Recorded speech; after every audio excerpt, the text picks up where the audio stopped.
ఇటీవల Foxconn CEO chief executive officer అయిన young leak భారత ప్రభుత్వం పద్మభూషణ్ అవార్డుతో సత్కరించింది.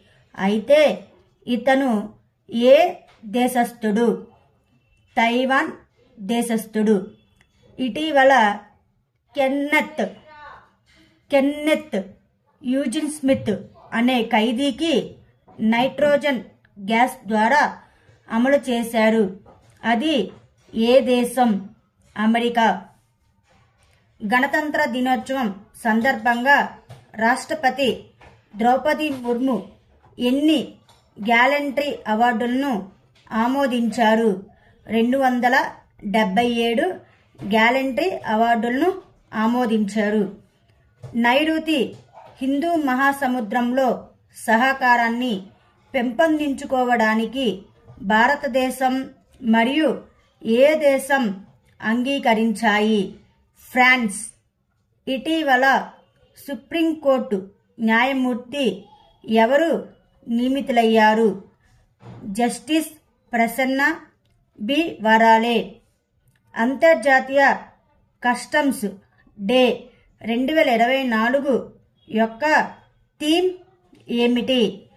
కస్టమ్స్ ఉద్దేశంతో సంప్రదాయ మరియు కొత్త భాగస్వామ్యాలను నిమగ్నం చేస్తుంది. ప్రపంచంలోనే మొట్టమొదటి మెలనిస్టిక్ టైగర్ సఫారీని ఏ రాష్ట్రం ఏర్పాటు చేస్తుంది? ఒడిశా రాష్ట్రం. ఆస్కార్ 2024కి నామినేట్ అయిన టు కిల్ ఏ టైగర్ అనే డాక్యుమెంటరీ చిత్రానికి ఎవరు దర్శకత్వం వహించారు? నిషా పహూజా. ఆసియా మారథాన్ ఛాంపియన్షిప్లో బంగారు పతకం సాధించిన రెండో భారతీయుడు ఎవరు? మాన్ సింగ్. ప్రపంచంలోనే మొట్టమొదటి బ్లాక్ టైగర్ సఫారీ పథకాన్ని ఏ రాష్ట్రంలో ఆవిష్కరించారు? ఒడిశా రాష్ట్రంలో. సుప్రీంకోర్టు న్యాయమూర్తిగా ఏ న్యాయమూర్తి నియమితులయ్యారు? ప్రసన్న బి. వరాలే.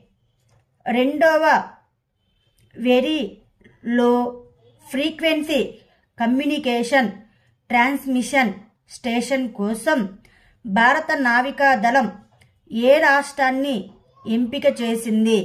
తెలంగాణ రాష్ట్రాన్ని. పరాక్రమ్ దివస్ నాడు ప్రధాని మోదీ ఎర్రకోటలో ఏ కార్యక్రమాన్ని ప్రారంభించారు? భారత్ పర్వ్ కార్యక్రమాన్ని ప్రారంభించారు. Colonel CK Naidu life time achievement award 2024 ఎవరికి లభించింది? షారుఖ్ ఇంజనీర్ మరియు రవి శాస్త్రి. భారత వైమానిక దళం యునైటెడ్ అరబ్ ఎమిరేట్స్ యొక్క వైమానిక దళంతో మరియు ఏ దేశంతో కలిసి ఎడారి రాత్రి వ్యాయామం నిర్వహించింది? France. Thank you students. Please like మరియు సబ్స్క్రైబ్ చేయగలరు.